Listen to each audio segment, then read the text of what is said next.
Hi, I'm Nancy Cordes in Washington, and welcome to First Look. Well, it's getting close to holiday shopping season, and so tonight we're kicking off a two-part series on something that a lot of parents have had concerns about this year, and that is the safety of toys on toy store shelves for this Christmas season.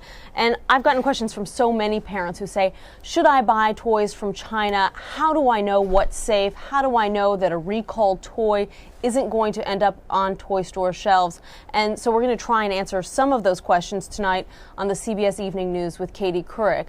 I went to FAO Schwarz, that legendary toy store, and talked to the CEO about how they are coping with this problem. First of all, he says that they've largely been able to steer clear of a lot of these recalls, but he says that a lot of the toys, in fact, the lion's share of toys that are ending up on toy shelves this Christmas were shipped out this summer, and so they were already on the barges when these recalls started happening. That means that toy stores have had to play catch up. They've had to basically go back and retest all the toys that have arrived on these shores, and toy makers have had to do the same thing. And so what the toy industry assures us is that almost every toy maker out there is now testing its toys by the hundreds, sending them to independent labs here in the U.S. And that's why you're seeing week after week more recalls, because as these tests take place, they're finding more toys that have lead in them. Not necessarily an indication that toys are less safe now than they were in the past,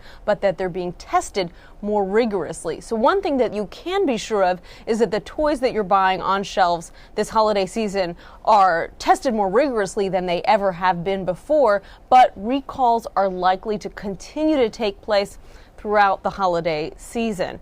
Another thing to keep in mind is that next Christmas you will actually see toys that have been prepared, have been made, produced in a much more stringent fashion than they have been in the past.